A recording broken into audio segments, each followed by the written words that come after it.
नमस्कार, मैं हूं दीपक चौरसिया। आपके अपने शो देश की बहस के साथ हम एक बार फिर से हाजिर हैं। जैसा कि आप जानते हैं, न्यूज नेशन का ये वो मंच है जहां होती है आपके मन की बात। आप जिस मुद्दे को चुनते हैं, हम न सिर्फ उस मुद्दे को पूरे देश के सामने उठाते हैं, बल्कि इस शो में लोग सीधे देश के सामने अपनी बात भी रखते हैं। आज आपने देश की बहस का जो मुद्दा तय किया है वो है, क्या सीबीआई जांच से खुलेगी सुशांत सिंह राजपूत की मौत की गुत्थी। इसे 91% लोगों ने वोट देश की बहस का मुद्दा बनाना चाहा है। आज इसी पर होगी देश की बहस। इस चर्चा में मेरे साथ एक बड़ा पैनल शामिल होगा, साथ ही दर्शक भी जुड़ेंगे।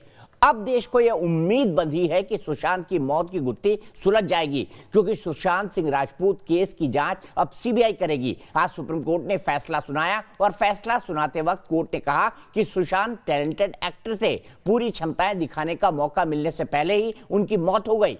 सुशांत के परिवार के लोग, दोस्त और फैंस जांच के नतीजों का इंतजार कर रहे हैं ताकि अटकलें खत्म हो सके। उधर महाराष्ट्र के गृह मंत्री अनिल देशमुख भी मीडिया के सामने आए। उन्होंने मुंबई पुलिस की पीठ भी थपथपाई, मगर संविधान पर उनका एक बयान विवादों का सबब बन गया।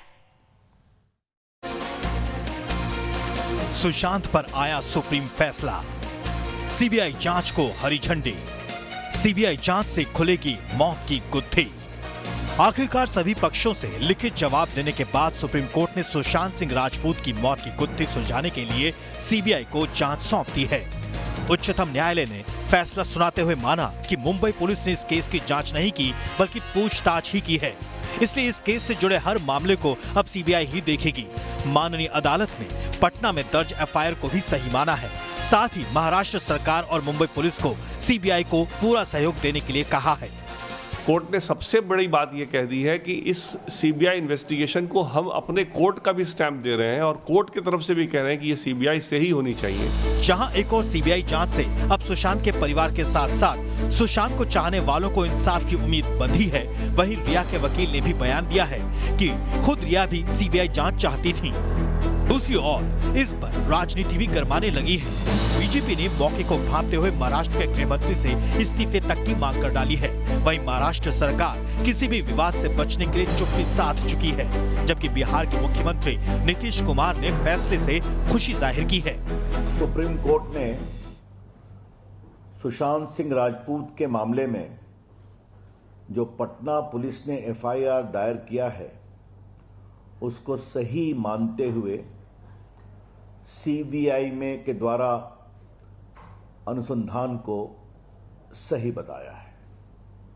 ये न्याय की जीत है कि अगर इस्तीफे की बात निकले तो दिल्ली तक जाती, दूर तक जाती। अब देखना यह है कि सीबीआई जांच के बाद सुशांत सिंह राजपूत को न्याय कब तक मिलता है। देश की बहस में आज चर्चा इस गुत्थी को सुलझाने पर होगी। आखिर पूरे देश की निगाहें हैं इस सबसे बड़ी मौत की मिस्ट्री पर। तो देश की बहस में हमारा आज का सवाल क्या है, ये भी सुन लीजिए। आप वोटिंग करिए, क्योंकि आपकी राय बहुत महत्व रखती है हमारे लिए। हमारा आज का सवाल है, क्या महाराष्ट्र सरकार ने जांच में लीपापोती की है? ए इसका जवाब है हाँ, और बी नहीं। वोटिंग के विकल्प आप सब जानते हैं। आज आप हमारी वेबसाइट पर जा सकते हैं। हमारा मोबाइल ऐप है जिसे डाउनलोड करना बेहद आसान है। हमारे ट्विटर हैंडल पर भी जा सकते हैं, हमारे फेसबुक पेज पर जा सकते हैं। और साथ ही साथ अगर आपकी कोई राय, विचार या किसी भी तरह का सुझाव है, या आप इस बहस में शामिल होना चाहते हैं, तो आप तुरंत हमें एक व्हाट्सएप बनाएं, छोटा सा व्हाट्सएप 9711002266 पर इस व्हाट्सएप को भेज दें।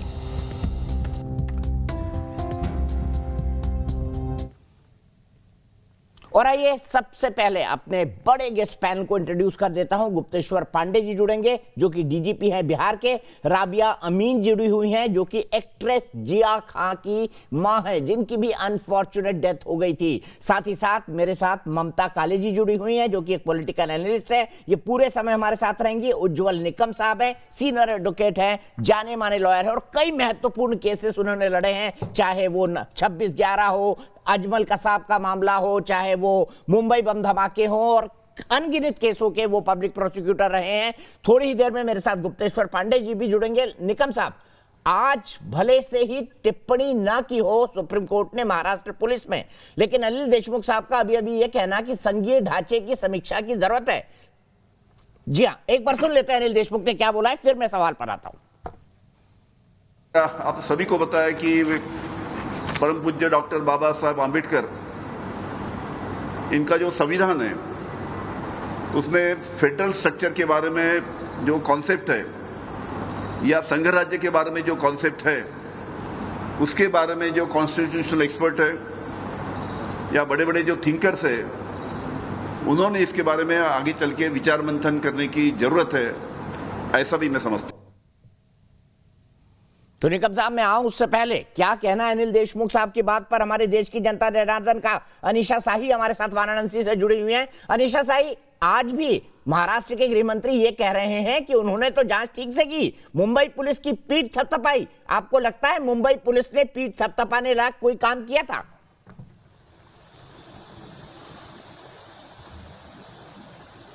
जी नहीं, बिल्कुल नहीं। सबसे पहले तो नमस्कार न्यूज नेशन को, जिन्होंने मुझे ये मौका दिया।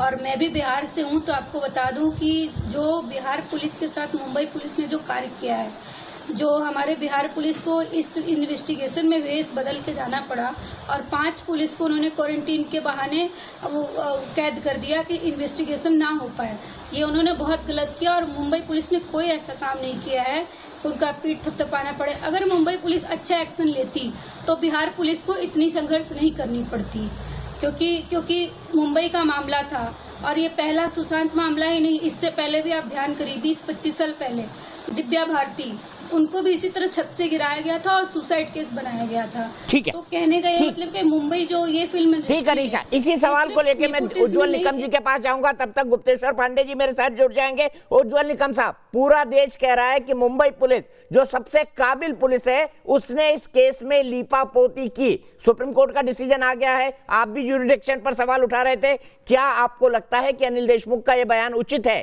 कि अब संघीय ढांचे की समीक्षा होनी चाहिए? अपनी गलती को छुपाने के लिए आप संघीय ढांचे की समीक्षा की बात कर रहे हैं।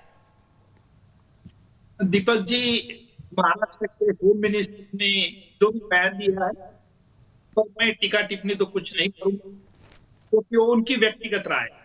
लेकिन ये जरूर साफ करना चाहता हूँ, सुप्रीम कोर्ट ने आज के जो फैसले, कई ऐसी बात नहीं कही है, नहीं आगे किया है, इसने हमारे कॉन्स्टिट्यूशन को ये सुप्रीम कोर्ट ने कह दिया।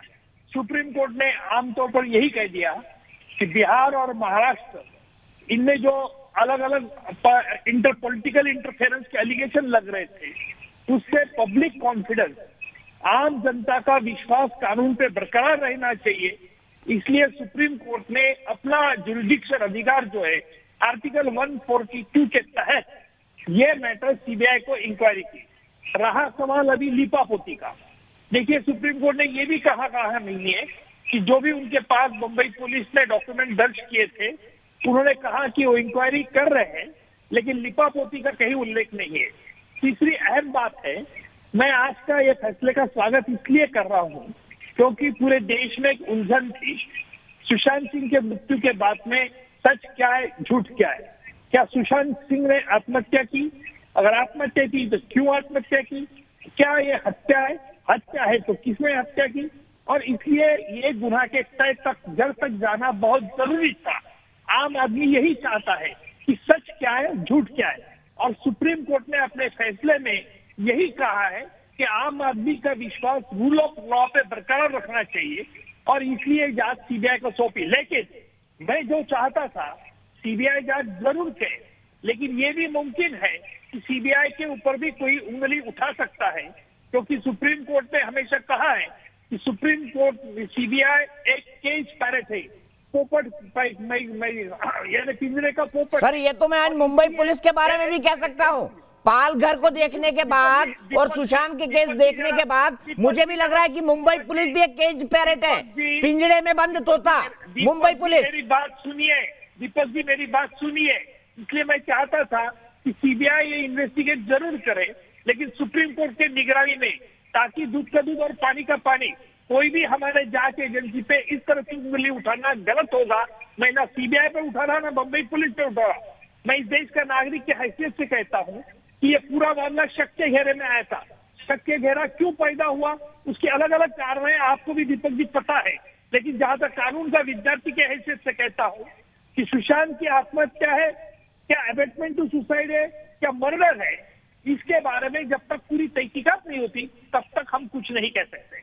निकम साहब, यही तो सवाल है ना कि गृह मंत्री, सत्ताधारी पार्टी का मुखपत्र, सामना, सब लिख देते हैं सुसाइड है, सब लिख देते हैं एक साथ सुसाइड है। ये चमत्कार क्यों होता है? इसका कोई जवाब है आपके पास? गृह मंत्री बार बार बोलते हैं सुसाइड है, सुसाइड है, सुसाइड है। गुप्तेश्वर जी जुड़ गए। सर, मैं आपसे सवाल का जवाब लूं उससे पहले पांडे साहब के पास जाऊंगा। गुप्तेश्वर पांडे जी, पांडे साहब के पास जाइए, आप पांडे साहब के पास जाइए। पर मैं एक बात जरूर बताता हूं आपको दीपक जी, कि प्रभु रामचंद्र ने जब सीता मैया को उनके कई रावण के कैद से छुड़ाया था और जैसे लेके आए सीता मैया को, तो सीता मैया के ऊपर भी उस देश के नागरिक ने एक सवाल उठाया, क्या सीता पवित्र है? प्रभु रामचंद्र ने फिर उनको अग्नि परीक्षा करने को कहा और इस मामला पूरा शक के घेरे में आया था। पांडे जी को मैं मुबारकबाद देना इसलिए चाहता हूं कि पांडे जी ने जो लगन से ये बात उठाई थी, इसलिए मैं स्वागत करता हूं। लेकिन यहां तक हमने खुश नहीं होना चाहिए, क्योंकि ये पूरी केस मामला जो है वो सर्कमस्टेंशियल एविडेंस पर आधारित है और सीबीआई किस तरह से तार जुड़ाती है ये देखना है। बम्बई पुलिस को सीबीआई को कोऑपरेट करना ही पड़ेगा। सुप्रीम कोर्ट का ऑर्डर है, उसमें सर बिहार सरकार को कर लेते, इतनी बड़ी दिक्कत ही नहीं होती। मैं पांडे जी के पास जाऊंगा, लेकिन पांडे जी, मैं आपको लगातार कई सालों से फॉलो कर रहा हूं, कई दशकों से फॉलो कर रहा हूं, ये कहूंगा, सही कहूंगा, आप एक ऐसे ऑफिसर है जो वाकई में गोदड़ी के लाल हैं।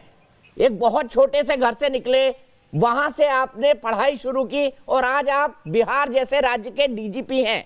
महाराष्ट्र सरकार के साथ आपका जो एक्सपीरियंस है वो क्या कहता है और आपका पुलिसिया दिमाग क्या कहता है कि क्यों महाराष्ट्र पुलिस ने समय समय पर इस केस का कत्ल करने की कोशिश की, इंसाफ का कत्ल करने की कोशिश की? ये मेरे शब्द हैं, आपके नहीं।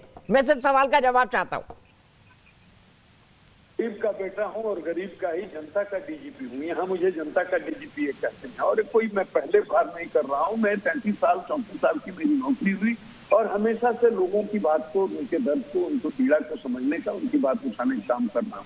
जिस तरह से यह मामला उठा, हमने 25 को यहाँ FIR दर्ज की और 26 को टीम बनाकर 27 को मुंबई में उतार दिया। उस दिन से एक मामला बहुत ही विवाद में आ गया।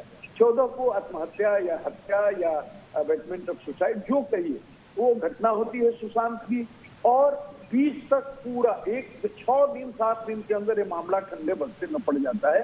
मुंबई के किसी अखबार में मुझे जो बताया गया है 20 तारीख के बाद कोई प्रमुखता से ये न्यूज भी नहीं छपता है और लोग एक तरह से भूल जाते हैं, जिंदगी सामान्य हो जाती है। उसके बाप को उम्मीद थी, पिताजी को उम्मीद थी, बूढ़े हैं, बीमार हैं, लाचार हैं, 74 साल की उम्र है, उनको लगा कि कुछ नहीं हो पा रहा है, कुछ नहीं पता चल पा रहा है, तो उन्होंने, क्योंकि वो पटना में रहते हैं और एकमात्र परिवार में वही बच्चे हैं।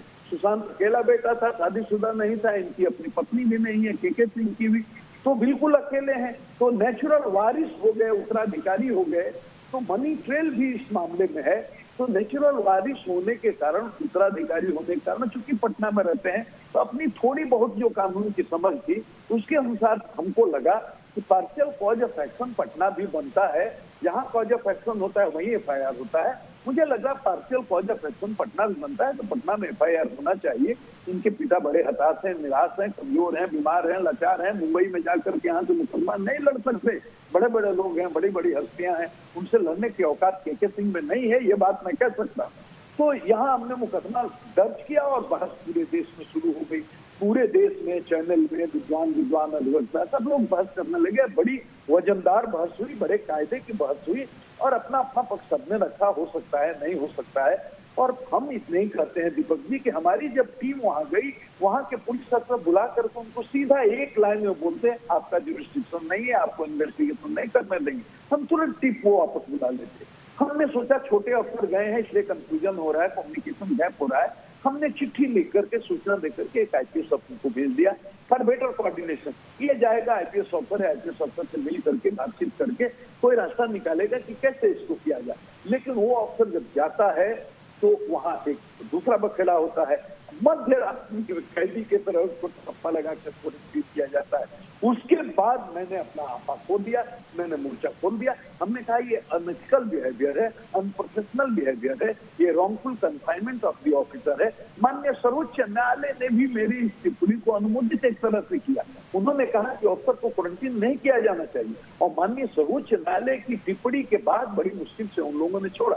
तो जो स्थितियां परिस्थितियां बनी, जिस तरह से उन्होंने आचरण किया, तो केवल मेरे मन में नहीं, पूरे देश के मन में एक गंभीर संदेह पैदा हो गया कि इसमें कुछ रहस्य है, पर्दे के पीछे कोई बात है। तो अब ये केस सीबीआई को ही जाना चाहिए। और जब सीबीआई को चला गया तो हमको लगता है दीपक जी, आप तो इतने वरिष्ठ पत्रकार हैं, पूरे देश में बच्चा बच्चा आपको जानता है। मैं आज से थोड़ी आपको जानता हूँ, आज से थोड़ी आपको देखता हूँ। आप बताइए खुद हमको कि क्यों किसी को आपत्ति होनी चाहिए। मुंबई पुलिस को भी स्वागत करना चाहिए, जो भी चाहते हैं। निगम जी जो बोल रहे हैं, माननीय अधिवक्ता, बहुत सही बात बोल रहे थे कि पूरे देश को जानना चाहिए और पूरा सत्य उद्घाटित होना चाहिए कि ये कैसे घटना हुई, सुशांत के साथ क्या हुआ।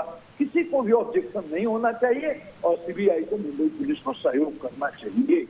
मैं तो उसी लड़ाई को लड़ता रहा। मेरे लड़ने का तरीका अलग है, हर आदमी के प्रेजेंटेशन का तरीका अलग है, उसके बोलने का तरीका अलग है, तो किसी को उसमें आपत्ति हो सकती है। लेकिन मैंने जो स्टैंड लिया कि बिहार पुलिस दर्ज कर सकती है कि सुप्रीम कोर्ट ने, सर्वोच्च न्यायालय ने इस पर ठप्पा दिया, कहाँ कर सकती है। दूसरा था बिहार सरकार से तो मुकदमा दर्ज ही करना गलत था, इसलिए बिहार सरकार सीबीआई को रिकमेंड नहीं कर सकती, अनुशंसा नहीं कर सकती केंद्र सरकार से। उस पर भी सर्वोच्च न्यायालय की मोहर लगी, बिहार सरकार ने जो किया वो ठीक किया। ये दो बड़े मुद्दे थे, दोनों सॉल्व हो गए। अब माननीय सर्वोच्च न्यायालय का जब डिसीजन आ गया, इस पर किसी को आपत्ति अगर आपकी आवाज कट रही है, मैं जोड़ने की कोशिश कर रहा हूं, लेकिन आपकी अनुमति से एक सवाल निकम साहब से पूछना चाहता हूं। निकम साहब, आप मुंबई पुलिस के पक्ष में पुरजोर बैटिंग कर रहे थे। आपका कहना था बिहार पुलिस अगर करती तो 0 FIR करती। आपने यहां तक कहा कि बिहार पुलिस को सीबीआई को रिकमेंड करने का अधिकार नहीं है। अब मुझे बताइए, सुप्रीम कोर्ट के कहने के बाद आप क्या कहेंगे? और मुझे यह समझ नहीं आ रहा है कि मुंबई पुलिस ने अगर इस केस का कत्ल करने की कोशिश की तो इसके पीछे क्या था? दीपक जी, जो भी बात मैंने कही उस बात पर मैं कायम हूं। सुप्रीम कोर्ट ने इसके बारे में कुछ स्पष्ट शब्दों में नहीं कहा है। अगर सुप्रीम कोर्ट का जजमेंट आपने पढ़ा होगा तो आपके ध्यान में आएगा कि सुप्रीम कोर्ट ने यही कहा है कि बिहार और महाराष्ट्र ये दोनों राज्य पॉलिटिकल इंटरफेरेंस का एलिगेशन कर रहे थे। ये बात साफ तौर पर पैरा 39 में कहा है। और इतना ही नहीं, तो सुप्रीम कोर्ट ने यह भी कहा है, इससे there is a reasonable apprehension of truth being casualty and justice becoming a victim. और सुप्रीम कोर्ट ने इस आधार पे आर्टिकल 143 का आधार लेके जुरिस्डिक्शन के लिए सीबीआई को मैटर सौंप दी। और एक ये बात ध्यान में रखना चाहिए कि सुप्रीम कोर्ट ने यह भी कहा कि ये फैसला आगे चल के कई मिसाल नहीं बन सकती है। तीसरी अहम बात सुप्रीम कोर्ट ने कही है कि जो कहा है कि जो लोगों के ensure the public confidence in the investigation and to do complete justice, the court ने ये पावर एक्सरसाइज किए। और चौथी बात, मैं जो अहम बात बता रहा हूं, मैं सीबीआई का स्वागत करता हूं, नहीं ऐसा नहीं है। मैं भी चाहता था कि सच क्या है झूठ क्या है आना चाहिए। मैं भी इत्तेफाक रखता हूं कि मुंबई पुलिस ने जो बिहार पुलिस को कोऑपरेट नहीं किया ये गलत था। ये मैं मानता हूं पांडे जी का कहना, और वो बात भी है। सर पहले आप ये बात नहीं बोल रहे थे, पहले आप मिसेस खान, मैं आपका 2 मिनट में आ रहा हूं, मैं चाहता हूं कि आप इनसे लीगल एडवाइस लें। नहीं निकम साहब, पहले आप ये नहीं बोल रहे थे, आपकी पूरी बैटिंग मुंबई पुलिस के लिए थी। दीपक जी, मुंबई पुलिस के लिए मैंने मुंबई पुलिस की आलोचना भी की है। दीपक जी, आपका जरा प्रीवियस आपका वीडियो देख लीजिए। मैंने पांडे जी को यही कहा था कि भाई आपका जो आरोप है कि मुंबई पुलिस आपकी नहीं सुनती है, नॉन कोऑपरेटिव मूड में, आपने अपने सीएम साहब को क्यों नहीं कहा? आपके सीएम साहब महाराष्ट्र के सीएम को बोलते थे पांडे जी को पूछ लो, ये मैंने कहा था कि नहीं कहा था एक चैनल पे, आपके चैनल पे नहीं होगा। पांडे साहब को और मेरा एनकाउंटर बहुत चैनल में हुआ है। मैं पांडे साहब की सराहना करता हूं क्योंकि उनकी लैंग्वेज, उनकी बॉडी लैंग्वेज मुझे बहुत पसंद है। लेकिन ये कहना गलत है कि आज हमारा देश एक ऐसे उलझन में फंसा है कि क्या नहीं देखिए सर, हत्या हुई। निकम साहब मेरा एक छोटा सा सप्लीमेंट्री है, आपको माफी के साथ रोकूंगा। पुलिस ने ये भी कहा, पुलिस ने माफ कीजिएगा, सुप्रीम कोर्ट ने ये भी कहा कि पब्लिक का कॉन्फिडेंस नहीं बचा है उस मुंबई पुलिस पर जो देश की सबसे शानदार पुलिस मानी जाती थी, इसीलिए केस सीबीआई को गया है। क्या मुंबई पुलिस के लिए ये सावधान रहने की जरूरत नहीं है? मुंबई पुलिस के बारे में आज तक ऐसी टिप्पणी शायद ही किसी कोर्ट ने नहीं करी होगी कि पब्लिक नहीं एक्सेप्ट कर रही है उनकी जांच को, अपरोक्ष रूप से ये कहना है। दीपक जी, स्पष्ट शब्दों में सुप्रीम कोर्ट ने ऐसा नहीं कहा है। सुप्रीम कोर्ट ने यही कहा है कि दोनों राज्यों के पुलिस में जो टकराव हो रहा है, जो मीडिया में आ रहा है, सच की बात क्या है, झूठ की बात क्या है, मीडिया से क्यों जो बातें पक्ष आ रही है, उससे सुप्रीम कोर्ट वरीड थी। और सुप्रीम कोर्ट ये चिंतित थी कि भाई ये रीजनेबल एप्रीहेंशन मैं पढ़ा सकता हूँ, to ensure public confidence. Sir मैं एक एक पॉइंट पर आपसे बात, एक एक पॉइंट पर आ सकता हूं, लेकिन मैं चाहता हूं पांडे जी, सवाल यहां पर यह है, सवाल यहां पर यह है कि मुंबई पुलिस फेल हुई तभी तो आपको कूदना पड़ा, तभी तो सुप्रीम कोर्ट को कूदना पड़ा और तभी सीबीआई की इन्वेस्टिगेशन हुई है। शुरू से कह रहा हूं कि मेरी मुंबई पुलिस से कोई व्यक्तिगत दुश्मनी नहीं है और मैं वहां की सीपी, वहां की डीजीपी सबकी प्रशंसा करता रहा हूं। और कई बार आप कहीं से क्लिप निकाल कर देखिए, मैंने कई बार कहा है कि ये दोनों बहुत ही अच्छे ऑफिसर हैं, बहुत ही काबिल ऑफिसर हैं, मुझे इन पर पूरा भरोसा है। लेकिन जब हमारे ऑफिसर के साथ 4 की टीम गई और आदरणीय निगम साहब सुन रहे होंगे, उनको जिस तरह से पहले तो कोई मिलने के लिए तैयार नहीं, कोई कुछ शेयर करने के लिए तैयार नहीं, उनसे बैठा कर इज्जत से बात करने के लिए तैयार नहीं, ये बातें मुझे बड़ी अजीब लगी। मैं कहता हूं कि हमारे ऑफिसर को बुला करके बैठा कर केवल बोल देते कि आपका कोई लीगल जुरिस्डिक्शन नहीं है, आपको इन्वेस्टिगेशन नहीं करने देंगे, हम टीम वापस बुला लेते। हमने बेटर कोऑर्डिनेशन के लिए जब भेजा विनय को, उसको भी बुला करके वहां सीपी अपने बोल देते कि बाबू हम आपको इन्वेस्टिगेशन नहीं करने देंगे, जो उन्होंने किया। क्वारंटीन करने के बाद उन्होंने पीसी करके किया, तो मैं उसको बुला लेता। मेरी कोई शिकायत नहीं है, सिर्फ इतनी शिकायत है कि जिस तरह से मुंबई पुलिस ने एक्शन लिया उससे पूरे देश में एक परसेप्शन बन गया कि कुछ छुपाया जा रहा है, कहीं न कहीं मैंने एक शक की सुई बन गई, शक का एक घेरा बन गया। तो इसको दूर करने के एक ही उपाय था।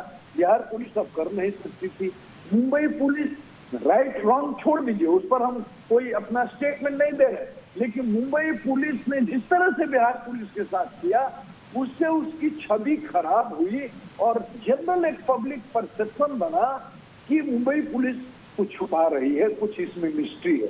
ये परसेप्शन बड़ा नुकसानदेह हुआ, ये पूरे देश में बना। तो अब ऐसी स्थिति में तो मुझे लगता है मुंबई पुलिस को खुद आकर के बोलना चाहिए था कि अगर हम पर अगर किसी तरह की उंगली उठ रही है तो सीबीआई ही कर ले, हमको कोई ऑब्जेक्शन नहीं है। अब ये केस सीबीआई को चला गया है, तो अब हम लोगों को इस पर कोई बहस करनी चाहिए नहीं। मुझे लगता है कि सीबीआई को अनुसंधान करना चाहिए और मुझे पूरा विश्वास है कि जब माननीय सर्वोच्च न्यायालय ने आदेश दिया है तो मुंबई की पुलिस निश्चित रूप से उनको सहयोग भी करेगी। सहयोग हो, सत्य से पर्दा उठे, लोग जाने को कि आखिर सुशांत के साथ हुआ क्या। हमारी भी यही इच्छा है, निगम साहब भी यही चाहते हैं, आप भी दीपक यही चाहते हैं, पूरे बिहार के लोग यही चाहते हैं और देश की आम जनता भी। हमारी किसी से कोई दुश्मनी थोड़े, हमको रिया चक्रवर्ती या जो एफआईआर में बनाए गए हैं किसी। सर मेरा एक सप्लीमेंट्री सवाल है सर, उज्ज्वल निकम साहब, मेरा एक सप्लीमेंट्री सवाल है। 1990s के आसपास 80s और 90s में हमने बड़ा दौर देखा बॉलीवुड और अंडरवर्ल्ड का, फिर हमने एक दौर देखा बॉलीवुड जो है वो अंडरवर्ल्ड के सहारे व्हाइट कॉलर के ढंग से चलने लगा, फिर हमने देखा एक गठबंधन बना इनकाउंटर स्पेशलिस्ट मुंबई पुलिस और बॉलीवुड वालों का, जिसको आपने 93 ब्लास्ट में इन्वेस्टिगेट किया। और अब भी मैं दावे से कहता हूं कि क्रिमिनल अंडरवर्ल्ड मुंबई पुलिस और फिल्म प्रोड्यूसर्स के बड़े ग्रुप का एक नेक्सस मौजूद है। क्या उनको बचाने की कोशिश हो रही है इस केस में? दीपक, आप बड़ा इल्जाम लगा रहे हैं मुंबई पुलिस पे। सर मैं लगा रहा हूं क्योंकि ये फैक्ट है। नहीं, बिल्कुल झूठ है, झूठ है ये तुम्हारा इल्जाम। मैं ये कह रहा हूँ क्योंकि महाराष्ट्र पुलिस के बड़े बड़े मामले मैंने चलाए, मुंबई पुलिस के। मैं तो सिर्फ प्रोसिक्यूशन का काम करता हूँ as a special public prosecutor. 93 का बॉम्ब ब्लास्ट हो, प्रमोद महाजन की हत्या हो, गुलशन कुमार मर्डर हो, 26/11 का आतंकी हमला हो, डेविड हेडली का हमला, ऐसे कई संगीन मामले। मैं पांडे साहब से यह सहमत हूं कि बंबई पुलिस ने थोड़ा सा निग्लिजेंट किया, नजरअंदाज किया, अंडरमाइन किया, उन्होंने कम्युनिकेशन गैप रखी, इससे वो शक के घेरे में आ गए। मैं मानता हूँ। देखिए मैं तो अभी देखिए ये कोविड-19 की वजह से मैं बंबई से कई दूर है, मैं भी एक छोटे से गांव से जलगांव का रहने वाला हूँ। पांडे साहब, आप हमेशा दोहराते हैं कि मैं तो बंबई का रहने वाला नहीं हूँ। मैं जलगांव एक छोटा डिस्ट्रिक्ट है, 93 में बॉम्बे। सर मेरा गांव आपके गांव से 100 किलोमीटर दूर है। उज्जवल निकम साहब, मैं ये भी बता दूं, मेरा गांव आपके गांव से 100 किलोमीटर दूर है और बचपन में बहुत जलगांव गया हूं। लेकिन मैं यहां पर यह भी आरोप लगाना चाहता हूं कि मुंबई पुलिस अंडरवर्ल्ड और बॉलीवुड के कनेक्शन का कारण है कि कई बड़े हत्याकांड, कई बड़ी आत्महत्याएं आज तक सॉल्व नहीं हुई है। जिया खान की मां बैठी हुई है, सीबीआई तक गया मामला, कहां रोड ब्लॉक है आप सब जानते हैं। उनसे भी बात कराऊंगा मैं आपकी, जवाब दीजिए इसका। दीपक जी, देखिए बंबई पुलिस जो इन्वेस्टिगेट करते हैं उसके लिए सबूत चाहिए। अगर सबूत नहीं होंगे तो देखिए कैसे किस प्रकार से माहौल बन सकता है। देखिए इसलिए बंबई पुलिस को खामोखाम बदनाम करना दीपक जी ये गलत है। इससे हमारा पुलिस फोर्स डिमोरलाइज हो जाता है, चाहे वो बिहार पुलिस हो या महाराष्ट्र पुलिस हो या यूपी पुलिस हो। I believe police force in their strength also, in their morality also. और जिस तरह से पांडे जी ने जिस तरह से सोचा था कि बंबई पुलिस कोऑपरेट करे, बंबई पुलिस को नहीं कोऑपरेट किया, इसलिए शक के घेरे में आ गया। मैं मानता हूं ये गलती है उनकी, लेकिन इसका मतलब ये नहीं कि कोई लिपापोती किया गया, कोई बचाने की कोशिश। जिया खान की मां को लाइए प्लीज। मैं उज्जवल निकम साहब, ठीक है, आप कंक्लूड करिए सर। उज्जवल जी कंक्लूड करिए, तो मैं फिर ममता के पास जाऊंगा। देखिए आज पांडे साहब, अब हम खुश हैं कि सीबीआई के तरफ ये मैटर मामला गया, मैं भी खुश हूं। लेकिन there are people who are going to raise a controversy as to whether CBI is going to do investigation impartially, independently. क्योंकि सुप्रीम कोर्ट ने कहा है सीबीआई एक पिंजरे का पोपट है। अगर इसलिए मैं चाहता था कि सीबीआई इन्वेस्टिगेट करे, लेकिन सुप्रीम कोर्ट के अंडर ऑब्जर्वेशन करे, ताकि दूध का दूध और पानी का पानी निकल आया। और इसलिए सुशांत सिंह का मामला गहरा ज्यादा इसलिए हो गया कि सुशांत सिंह के मौत से सभी आदमियों को, मुझे धक्का पहुंचा। मेरी वाइफ हमेशा कहती थी कि तुम क्यों ये कर रहे, मतलब मैं कानून का ये तरफदारी कर रहा हूँ, दलील पेश कर रहा हूँ। मेरी मिसेज को, सभी लेडीज वुमेन को आज दुखी है कि सुशांत सिंह का मृत्यु कैसे हुआ। क्या आत्महत्या की तो क्यों आत्महत्या की, क्या वजह थी? अगर आत्महत्या नहीं तो क्या हत्या है? हत्या हुई तो क्यों हत्या? इसीलिए ये मुंबई पुलिस ने थोड़ा मैटर सीरियसली लेना चाहिए था। इससे मैं बिल्कुल सहमत हूँ। ठीक है सर, मेरे एक दर्शक जुड़ गए हैं, आपके 5 मिनट मेरे पास और हैं, प्लीज मुझे दीजिएगा। ममता काले जी भी है, मैं सीधे चलता हूँ। चारू शर्मा एक एक्टर और मॉडल है, मेरी दर्शक है। चारू जी क्या कहेंगी आप इस मामले के बारे में? क्या आपको नहीं लगता कि लीपापोती की गई महाराष्ट्र पुलिस की तरफ से पूरे मामले में?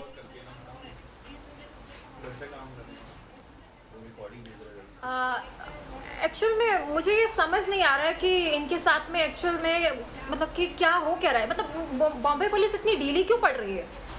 ये बहुत पहले ही सीबीआई के हाथ में सौंप देना चाहिए था केस।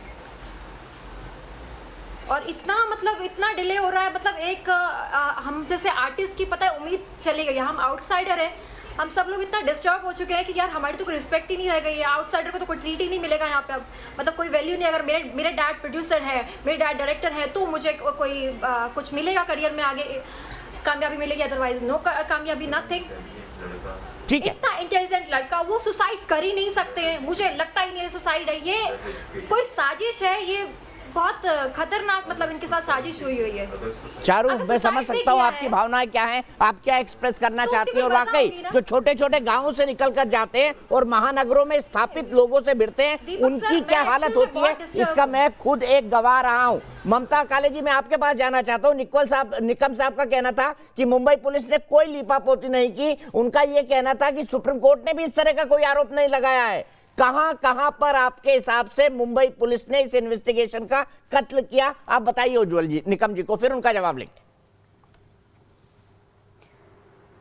जी देखिए धन्यवाद दीपक जी। देखिए ऐसा है कि जहां तक मुंबई पुलिस का प्रश्न है, उन्होंने इस केस का ही कत्ल नहीं किया बल्कि कानून का हनन और कानून का कत्ल किया, संविधान की अवहेलना करी है पूरे साफ तौर तरीके से। मैं शुरू से बता देती हूँ, जब यह हत्या हुई, जब यह कत्ल हुआ, रहस्यमयी कत्ल हुआ, तो उसके बाद मुंबई पुलिस जब क्राइम सीन पर पहुंचती है तो वहां के गृह मंत्री से लेकर के सीनियर से लेकर जूनियर ऑफिसर्स मुंबई पुलिस के तुरंत 15 मिनट में बोल देते हैं कि यह आत्महत्या है। आप कैसे बोल सकते हैं कि आत्महत्या है? मैंने पहली ऑटोप्सी की रिपोर्ट देखी अपने जीवन काल में जिसमें टाइम ऑफ डेथ मेंशन नहीं है, लेकिन वो कहते हैं कि यह बहुत सही है। उसके बाद देखिए, जब बात की जाती है कि सीबीआई को यह केस दिया जाए तो वहां के गृह मंत्री और पुलिस इसका विरोध करते हैं कि हम सीबीआई को यह केस नहीं देंगे। चलिए ठीक है। उसके बाद पूरे आज 66 दिन हो गए, एफआईआर नहीं हुई है, इंक्वेस्ट इंक्वायरी हो रही है। इंक्वेस्ट इंक्वायरी क्या होती है निकम जी भी जानते हैं और हम सारे लोग जानते हैं। आप एक रहस्यमयी मौत के लिए इंक्वेस्ट इंक्वायरी कर रहे हैं। यह हिंदुस्तान के इतिहास में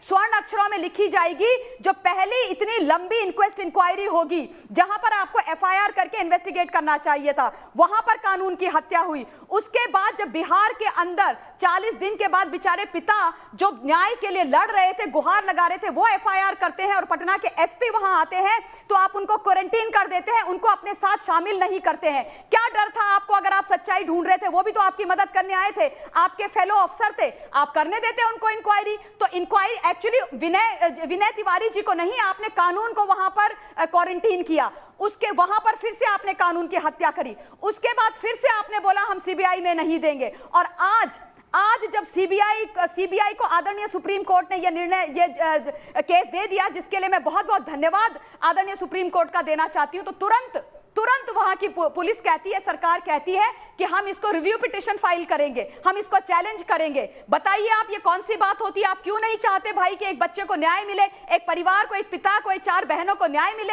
आपको क्या तकलीफ है? और आप कहते हैं कि ये छोटी मोटी गलतियां हैं। ये छोटी मोटी गलतियां हैं कानून की, जो लोग खाकी वर्दी पहने हुए हैं। निकम जी, ये बहुत गलत बात है। आप मुझे बता दीजिए ना, आपने क्या कोई ऐसी ऑटोप्सी की रिपोर्ट आज तक देखी है जिसमें टाइम ऑफ डेथ नहीं होता है? आपने इतनी लंबी इंक्वेस्ट इंक्वायरी आज तक देखी है? आज का दिन जो है ना, सेलिब्रेशन का दिन है। ये पहली सीढ़ी चढ़े हैं तमाम करोड़ों लोग हिंदुस्तान के, जो इस लड़ाई को 66 दिन से लड़ रहे थे कि न्याय मिले और सत्यमेव जयते जो है स्थापित हुआ है। मैं धन्यवाद फिर से दूंगी कि कम से कम बिहार के अंदर एफआईआर हुई। वहां के गुप्तेश्वर पांडे जी की पुलिस की तो आत्मा जगी हुई थी और उन्होंने जो है खाकी का जैसा सम्मान किया। इसके लिए गुप्तेश्वर पांडे जी को प्रणाम करती हूं मैं। ठीक है, कुनिका गहलोत जी हमारे साथ जुड़ गई हैं, एक्ट्रेस हैं, वकील भी हैं, पत्रकार भी रह चुकी हैं। साथ ही साथ मेरे साथ शिवसेना की तरफ से बलवीर सिंह जी जुड़ गए हैं, जो कि शिवसेना के समर्थक हैं, कानपुर से हैं और पेशे से वो भी वकील हैं। तीसरे फ्रेम में मेरे एक इकबाल शेख दिखाई दे रहे हैं। ये रिटायर्ड असिस्टेंट कमिश्नर हैं मुंबई पुलिस के। मैं सबके पास जाऊंगा, लेकिन मैं आपको बताना चाहता हूं, ममता जी, कुनिका जी, इकबाल जी और साथ ही साथ हमारे बलवीर भाई, बड़े ध्यान से सुनिएगा, बड़े ध्यान से सुनिएगा। ममता जी भी हमारे साथ जुड़ी हुई हैं। कैसे कत्ल किया मुंबई पुलिस ने इस केस का, कहां उनके क्रिमिनल नेग्लिजेंस थे। मैं तो यहां तक बोलता हूं, ये देखिए, पहला सबूते से छेड़छाड़ कैसे हुई। सुशांत की बिल्डिंग के सामने वाली इमारत के सीसीटीवी फुटेज गायब है। सुशांत के कुछ मोबाइल फोन, एक लैपटॉप और कैमरा भी गायब है। पुलिस को अभी उनके बारे में कुछ भी नहीं पता। फंदे पर लटके हुए सुशांत की कोई भी तस्वीर अब तक सामने नहीं आई है। बेडरूम की डुप्लीकेट चाबी बनाने वाला भी घटना के दिन से गायब है। छूमंतर हो गया, छूमंतर।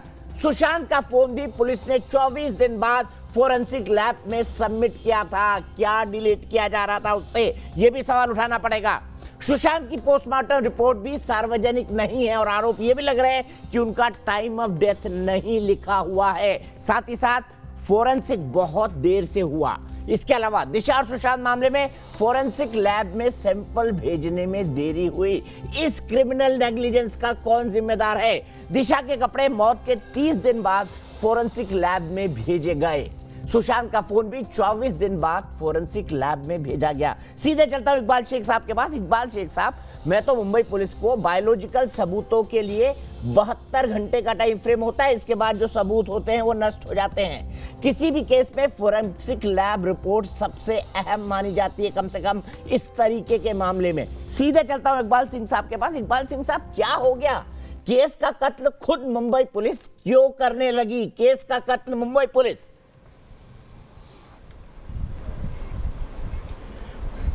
चौरसिया साहब, देखिए ऐसा है कि मुंबई पुलिस जो है सीआरपीसी सेक्शन 174 सीआरपीसी 175 सीआरपीसी के तहत इंक्वायरी कर रही थी, और ये इंक्वायरी में जो भी वस्तुस्थिति है, जो हकीकत है, जो पुलिस को जो चीजें लेना है, जो इंक्वायरी की है, उसकी सराहना माननीय सुप्रीम कोर्ट ने भी आज जजमेंट में की है।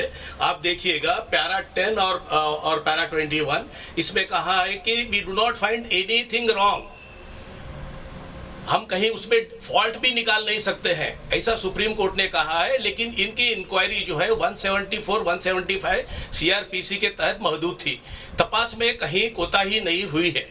तपास में सबूत जितने भी जुड़ाने हैं, जो भी जुड़ाने हैं, सुप्रीम कोर्ट के सामने तमाम केस पेपर्स प्रोड्यूस किए गए हैं। सुप्रीम कोर्ट उस केस पेपर को पेरूज करने के बाद सुप्रीम कोर्ट ने 2 पैराग्राफ में मुंबई पुलिस की सराहना की है। तो हम बात कर रहे हैं सुशांत सिंह राजपूत केस की। सुशांत सिंह राजपूत का केस सीबीआई पर भले ही चला गया हो, लेकिन क्या पर्याप्त सबूत मिल पाएंगे? हम, माफ कीजिएगा, हम ऐसा इसलिए कह रहे हैं क्योंकि कई फंडामेंटल, जिसे क्रिमिनल इन्वेस्टिगेशन कहते हैं, उसमें कई फंडामेंटल गलतियां की है मुंबई पुलिस ने। दिशा और सुशांत मामले में फोरेंसिक लैब में सैंपल भेजने में देरी की, पहली बात तो यह है। दूसरा पॉइंट बताता हूं आपको, दिशा के कपड़े मौत के 30 दिन बाद फोरेंसिक लैब में भेजे गए। इन दोनों केसों को जुड़ा बताया जा रहा है। सुशांत का फोन भी 24 दिन बाद फोरेंसिक लैब में भेजा गया। इसके अलावा बायोलॉजिकल सबूतों के लिए 72 घंटों का टाइम फ्रेम होता है। इसके अलावा 1 to 5 पॉइंट्स भी चलाए। किसी भी केस में फोरेंसिक लैब रिपोर्ट सबसे अहम मानी जाती है। इसके अलावा भी कुछ पॉइंट्स हमारे पास, वो भी चलाए कृपया। जो पहला पॉइंट है जिसमें मुंबई पुलिस ने सबसे बड़ी गलती की है, ऐसा बताया जा रहा है कि उसके पास लाश, जो सुशांत सिंह राजपूत का पार्थिव शरीर टंगा हुआ था, उसके कोई भी तस्वीर उनके पास नहीं है। उतार दिया गया था शव को जिस फंदे पर वो लटका था। सुशांत के बिल्डिंग की सामने वाली इमारत के सीसीटीवी फुटेज भी गायब बताई जा रही है। सुशांत के कुछ मोबाइल फोन, एक लैपटॉप और कैमरा भी गायब है, जिसको खोजने की कोई कोशिश नहीं की गई। फंदे पर लटके हुए सुशांत की कोई भी तस्वीर अब तक सामने नहीं आई है, ना ही पुलिस के पास है, ऐसा सूत्र बताते हैं। बेडरूम की डुप्लीकेट चाबी बनाने वाला शख्स भी घटना के दिन से गायब है। सुशांत का फोन भी पुलिस ने 24 दिन बाद फोरेंसिक लैब में सबमिट किया, क्यों? यह भी सवाल बड़ा है। सुशांत की पोस्टमार्टम रिपोर्ट सार्वजनिक नहीं, लेकिन सार्वजनिक न भी करें तो सबसे बड़ा सवाल यह है, जो सूत्र हमें बता रहे हैं, कि उसके अंदर time of death, approximate time of death नहीं है। नीला सोन मुंबई से जुड़ गई हैं हमारी दर्शक है, उसके बाद पैनल मैं पूरा खोलूंगा। मेरे साथ कई खास मेहमान है। राम कदम है, मृत्युंजय कुमार सिंह साहब है बिहार पुलिस एसोसिएशन की तरफ से, ममता काले जी हैं पॉलिटिकल एनालिस्ट, कुनिका सदानंद हैं जो कि एक एक्टर हैं, और साथ ही साथ एक वकील भी हैं, पायल रोहतगी जी जुड़ी हुई थी लेकिन अब वो हमारे साथ नहीं है। बलवीर सिंह जी शिवसेना के नेता और वकील हमारे साथ है, और Iqbal Shaikh retired assistant commissioner of police Mumbai के हमारे साथ हैं। सबसे पहले मैडम आपसे जानना चाहूंगा, नीला सोन जी, क्या आपको लगता है पुलिस ने ठीक काम किया, मुंबई पुलिस ने सुशांत सिंह के मामले में? सर, मुझे लगता है कई इफ और बट है। जैसा कि हम सभी कहते हैं कि justice delay is like injustice done, और इफ और बट के कारण ही आज सीबीआई को जांच सौंपी गई है, जिसके कारण आप कह सकते हैं कि सभी नागरिकों में एक बार फिर न्याय प्रणाली के प्रति आस्था और विश्वास का एक नया आयाम स्थापित हुआ है। और उम्मीद करते हैं कि अभी सीबीआई जांच को पूरा सहकार्य मिलेगा, सहयोग मिलेगा, और जो जनता का और हम सभी का मेन उद्देश्य है कि सुशांत सिंह राजपूत की जो रहस्यमयी मौत है उसको एक पारदर्शिता के साथ न्याय मिले। ठीक है, मैं सीधे चलता हूँ इकबाल सिंह जी के पास। इकबाल सिंह जी, क्या मुंबई पुलिस इस मामले में एसओपीज भूल चुकी थी? कहते हैं कि वहां की पूरी वीडियोग्राफी नहीं की गई, वहां पर जो है जिस आदमी ने डुप्लीकेट चाबी बनाई वो आज तक पुलिस के हाथ नहीं लगा, फ्लैट को सील नहीं किया गया, लोग फ्लैट के अंदर आते जाते रहे, रहस्यमय शख्स घूम रहे थे फ्लैट के अंदर। ये क्या हो रहा था? चौरसिया जी, मुंबई पुलिस ने बहुत ही गहरी तफ्तीश की है। कितनी गहराई की एफआईआर भी नहीं बन पाई? और आप जो इतनी कहते हैं गहराई कि की एफआईआर भी नहीं बन पाई? नहीं, बराबर। एफआईआर होने के लिए कॉग्निजेबल ऑफेंस मिलना पड़ता है, कंक्लूजन पे आना पड़ता है कि भाई there is some cognizable offence committed. यहाँ पर देखिए फर्स्ट डे पे प्रोविजनल कॉज ऑफ डेथ जो है एस्फिक्सिया ड्यू टू हैंगिंग, उसके बाद भी जो आया है फॉरेंसिक का रिपोर्ट आया, केमिकल एनालाइजर का रिपोर्ट आया है, उसमें कहा गया कि टॉक्सिकोलॉजिकल रिपोर्ट और हिस्टोपैथोलॉजिकल रिपोर्ट में भी कहीं भी ड्रग, नशा, जहर कोई भी चीज दिखाई नहीं दी गई है। तो यहाँ पर जो भी है, अगर आप कहते हैं कि उनको लटकाई हुई तस्वीर क्यों नहीं है, जो लोग बंदे उनके रूम में थे, उनके साथ कुछ क्षणों पहले स्वर्गीय सुशांत सिंह राजपूत रह रहा था, अंदर चला गया, उसको ऊपर देखते तो पहला रिएक्शन होता है कि आदमी को बचावे किसी तरह से, ये नेचुरल रिएक्शन होता है। उसके बाद अस्पताल को भी फोन करना होता है, किसी ने अस्पताल को फोन नहीं किया, हर चीज। उसके बाद अस्पताल को भी फोन करना होता है, किसी ने अस्पताल को फोन नहीं किया, चाबी वाले को नीचे छोड़ने गए, ये भी एक फैक्ट है। जब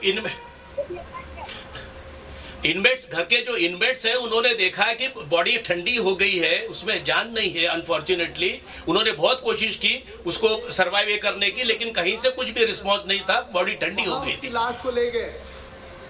तो अब आप कहते हैं कि देखिए किसी ने लटका हुआ नहीं देखा। मुंबई पुलिस की थ्योरी गले उतर रही है। राम कदम जी, फिर मैं ममता काले जी के पास आऊंगा और फिर कोनिका के पास। दीपक जी, बुनियादी बात तो ये है कि जहां पर सुशांत का निवास है, जहां पर उनकी ये जो लाश पाई गई, उनके बगल में, घर के बगल में 4 अलग अलग अस्पताल है, पर वहां उनकी लाश को नहीं ले जाया गया। वो छोड़ करके ऊपर अस्पताल जो बहुत दूर है वहां ले जाया गया, जो बीएमसी के अंडर है, और बीएमसी में शिवसेना की सत्ता है, और शिवसेना लगातार पिछले 66 दिनों के अंतराल में कुछ बड़े नेताओं को बचाने का प्रयास कर रही है। पूरे देश और दुनिया के लोगों ने देखा है।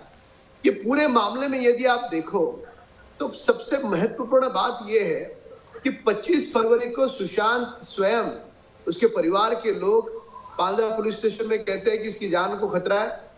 उसके 4 महीने के बाद उनकी संदिग्ध मौत होती है। मौत होने के बाद, मौत के पूर्व 72 घंटे और उसके बाद 72 घंटे जो कॉल रिकॉर्ड पुलिस ने जांच करनी चाहिए, रिया चतुर्वेदी की पुलिस ने जांच नहीं की। फॉरेंसिक लैब में जो सुशांत का मोबाइल भेजना चाहिए वो पुलिस ने नहीं भेजा। 24 दिनों तक ये महाराष्ट्र सरकार के पास मोबाइल रहा सुशांत का, पर महाराष्ट्र सरकार ने ये मोबाइल फॉरेंसिक लैब में नहीं भेजा। बताइए इकबाल सिंह जी, बताइए क्यों ऐसा? सीबीआई की जांच एजेंसी इकबाल सिंह जी बताइए क्यों ऐसा? बताइए, जवाब दीजिए। राम कदम जी गंभीर आरोप लगा रहे मुंबई पुलिस पर, और यही आरोप पूरा देश लगा रहा है, पूरा देश। चौरसिया जी, मैं जवाब देता हूँ। ऐसे कारण थे कि इन्होंने ये जांच, अगर मुझे बोलने दे तो मैं जरूर जवाब दूंगा। सीबीआई को नहीं सौंपी। सीबीआई की मैं पूछना चाहता हूँ दीपक जी, सीबीआई की जांच एजेंसी क्या पाकिस्तान की जांच एजेंसी है? कौन सा डर था महाराष्ट्र सरकार को? कौन सी आपत्ति थी? क्या दाल में काला था? कौन सा डर था? कौन सा भय था? कुछ ना कुछ दाल में काला था। कुछ बड़े लोगों को बचाने का प्रयास महाराष्ट्र की सरकार कर रही थी। उसी कारण महाराष्ट्र सरकार ने जांच ना सीबीआई को सौंपी, ठीक है, ना सक्षम होने के सीधे इकबाल सिंह जी जवाब दीजिए। इकबाल सिंह जी, फिर कोनिका जी चौरसिया साहब, ऐसा है कि कॉर्नर एक्ट के तहत बंबई में कुछ हॉस्पिटल डेजिग्नेटेड किए गए हैं पोस्टमार्टम के लिए।